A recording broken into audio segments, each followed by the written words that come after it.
રાષ્ટ્રગીતના અપમાન મુદ્દે વિરોધ પક્ષોના નીતિશ પર પ્રહારો। એક દિવસ પહેલા એક જાહેર કાર્યક્રમમાં રાષ્ટ્રગીતનું અપમાન કરવાના આક્ષેપ બદલ બિહારના બંને ગૃહોમાં હોબાળો થયો હતો અને બિહારના મુખ્યપ્રધાન નીતિશ કુમાર પર જોરદાર પ્રહારો કરવામાં આવ્યા। સેપક ટકરાવ વર્લ્ડ કપ 2025ના ઉદ્ઘાટન સમારંભમાં જ્યારે રાષ્ટ્રગીત શરૂ કરવામાં આવ્યું તો મુખ્યપ્રધાન નીતિશ કુમાર સ્ટેજ પરથી ઉતરીને સ્પર્ધકો સાથે હાથ મિલાવવા લાગ્યા હતા, જેના કારણે રાષ્ટ્રગીત અટકાવવાની ફરજ પડી હતી।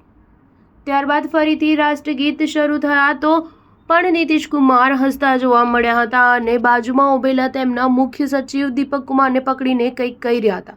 વિધાન પરિષદમાં રાજદના સભ્યો તિરંગા પોસ્ટર્સ અને બેનર્સ લઈને આવ્યા હતા। પોસ્ટર્સ અને બેનર્સ પર રાષ્ટ્રગીતનું અપમાન કોઈ પણ સંજોગોમાં સહન કરવામાં નહીં આવે તેવું લખ્યું હતું।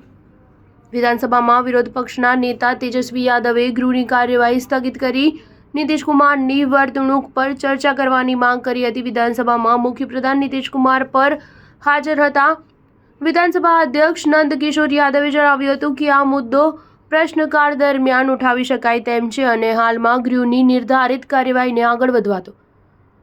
જો કે રાજદના ધારાસભ્યોએ સૂત્રોચ્ચાર કરવાનું ચાલુ રાખ્યું અને કેટલાક સભ્યો અધ્યક્ષની ખુરશી પર પહોંચી ગયા હતા। વિરોધ પક્ષે માંગ કરી હતી કે મુખ્યપ્રધાન આ મુદ્દે બિનશરતી માફી માંગે। યાદવે વિધાનસભાની બહાર પત્રકારોને જણાવ્યું હતું કે આ નાનો મુદ્દો નથી, જો મુખ્યપ્રધાન માફી નહીં માંગે તો એક ખોટું ઉદાહરણ બનશે। સ્ટાર ન્યૂઝ 7 હંમેશા સચ્ચાઈની સાથે।